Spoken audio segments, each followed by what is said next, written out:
What if I told you that just about 20 kilometers from Siliguri lies a forest where during the monsoon the trees come alive with some of the India's most spectacular birds? A place where colorful cuckoos, tiny falconets, forest barbets, majestic hornbills, and elusive raptors can all be found within the same landscape. This is Rongtong in the foothills of Eastern Himalayas, and this was my first birding trip to this region. I came here hoping to find few lifers, but what followed was far beyond my expectation.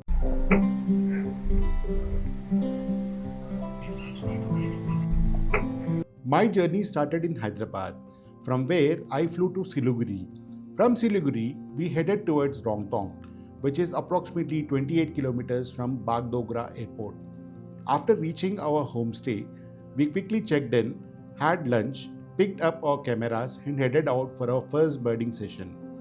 Rongtong sits around 1400 feet above sea level, surrounded by lush forest and beautiful landscapes of North Bengal.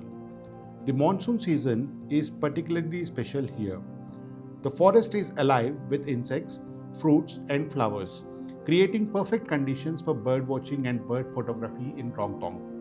And we were here to see what we could find. Our first encounter were with some of the familiar voices of the forest.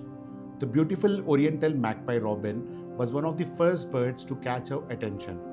We also came across the Himalayan bulbul, white-throated bulbul, and black-crested bulbul.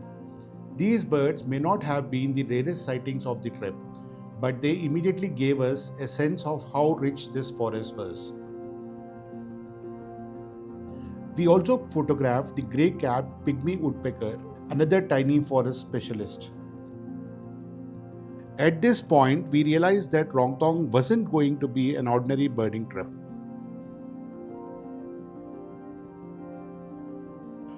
As we moved deeper into the forest, the colors became more spectacular. One of the most impressive birds we encountered was the great barbet. Its vivid colors and powerful call makes it one of the characteristic birds of Himalayan foothills. And then we found another beautiful barbet, the blue-throated barbet.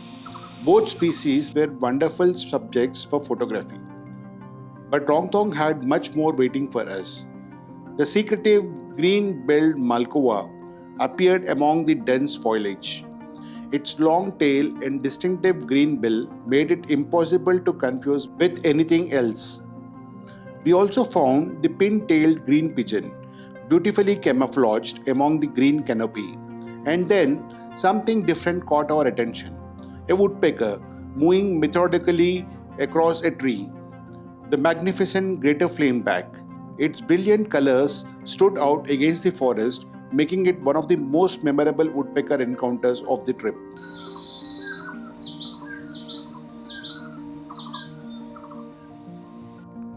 But if there was one group of birds that truly made the trip special, it was the cuckoos.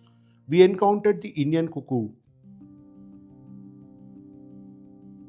followed by the chestnut-winged cuckoo. Both were exciting sightings. But then came the encounter I had really been hoping for, the violet cuckoo. When the bird appeared, everything changed. The colors were extraordinary. Its deep violet plumage, iridescent blue, and subtle green tones seemed to change every time it moved into the light.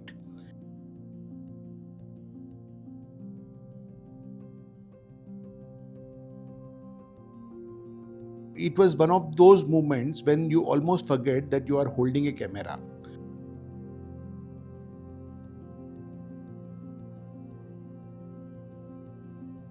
I simply wanted to watch. But of course, I wasn't going to let the opportunity pass. We spent some wonderful time photographing this beautiful bird. And for me, the violet cuckoo became one of the highlights of the entire Rongtong birding trip.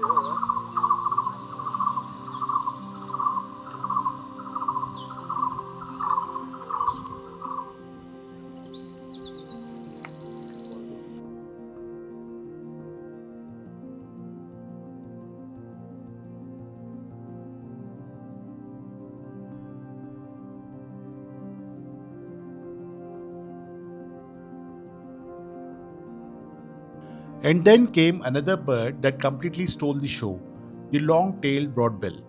This is one of those birds that look almost unreal. Bright green body, blue face, striking colors, and that incredible long tail. It was one of my most anticipated birds of this trip. Finding it was exciting enough, but getting the opportunity to photograph it properly was even better. Moments like this are exactly why I love bird photography. You travel hundreds of kilometers, you walk through unfamiliar forests, you wait, and suddenly a bird you wanted to photograph appears right in front of you. For wildlife photographers, it doesn't get much better than that.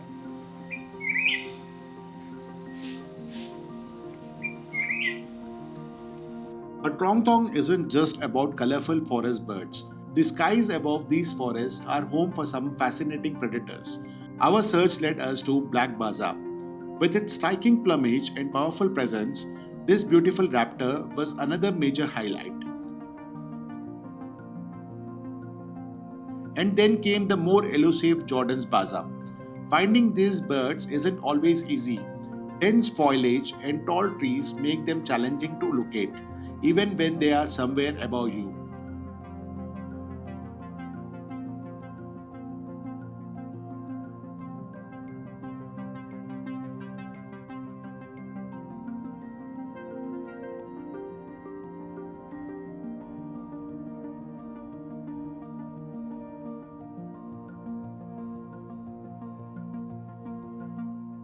We also had an encounter with the tiny but spectacular collared falconet. Despite its small size, this little bird of prey is incredibly agile.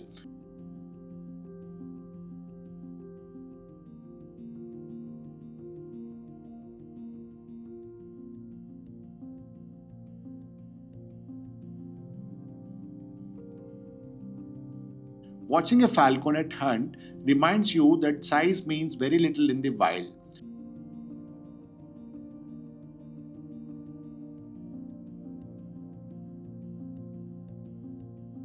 We also photographed the greater yellownape, another beautiful woodpecker species of these forests.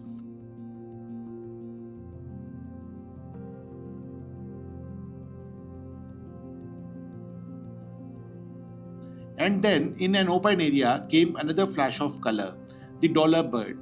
Its blue-green plumage and spectacular flight made it another beautiful subject for the camera.